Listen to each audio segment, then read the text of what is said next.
I am the daughter of immigrants. I am born and raised in Southern California, but moved up to Spokane in 2014 to go to college at Whitworth University. It's also where I got the bug for organizing back in 2016 with the presidential election. I was lucky enough to graduate and get an organizing job at Planned Parenthood like 2 weeks after I walked. I work with our Generation Action program, which is a college advocacy group, and I also get to pass a lot of policies and push for lobbying efforts in the state and local level. And I'm also recently started with teaching the youth empowerment program at the community school here in Spokane. She worked on legislation called the Reproductive Health Access for All Act, which expanded healthcare to our undocumented patients, expanded trans care, and it also expanded reproductive health plans into student health plans. Sarah is also the co-chair of the Asian Pacific Islander Coalition.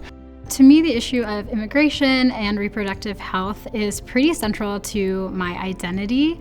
So both having a lot of folks in my family who weren't born in the US and also coupled with myself being a brown woman, growing up was always just an interesting dichotomy with those two issues. So for me, it was a no-brainer for these issues that I fight for. Growing up, based on different religious institutions and schools I went to, it wasn't necessarily encouraged for girls and women to really speak out. So it took a while for me to develop my own voice and figure out my power in this world. But once I figured that out and navigated some of the patriarchy, I was able to find my voice and really just be empowered to do this work. Sarah has really been just an amazing advocate inside the organization for moving health equity forward. And I really do see communities around the region seeing the positive impact of her work. She is so driven to make sure that everybody has access to the kind of health care that they deserve.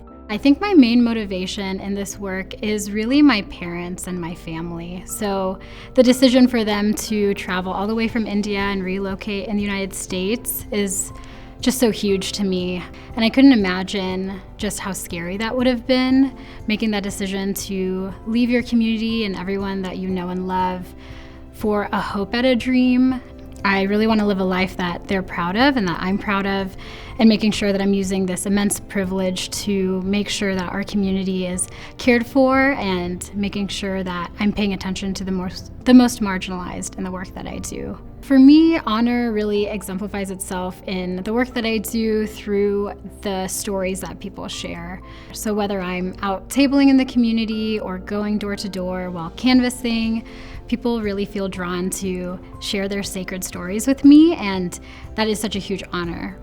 In this line of work, courage is really necessary to be able to come back day after day, regardless of the difficulties that happen. Sarah has always found herself oftentimes at the center of a lot of tough fights. Here in Spokane, it's been a lot of protests, under the name of the Church at Planned Parenthood. It's been abortion bans. It's been this recent resurgence of a fight against Roe v. Wade. Courage is being able to see all of that and still fight back.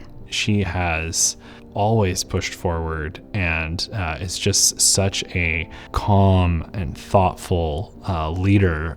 To me, commitment and dedication are pretty similar. So really approaching the situations in life and being willing to see it through, even if it's going to be a little bit of a roller coaster. In any line of work that is either social justice oriented or movement oriented, commitment is a requirement. Otherwise, you're not going to be able to get through the day.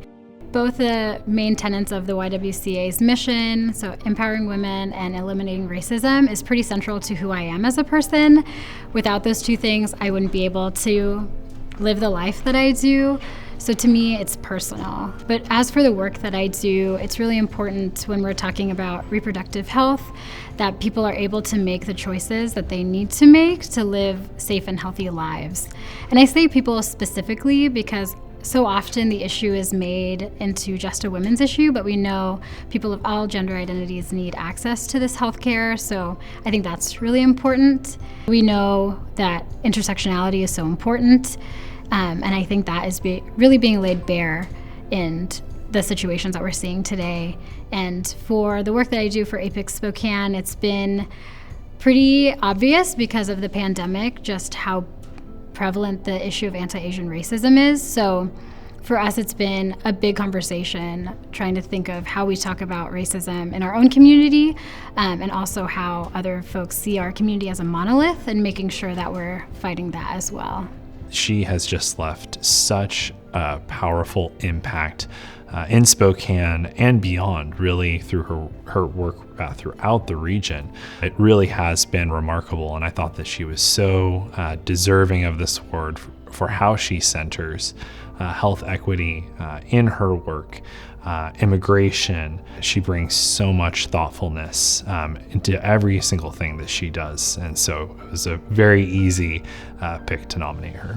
When I found out that I had been chosen for this award, I was really shocked, but also really excited and honored.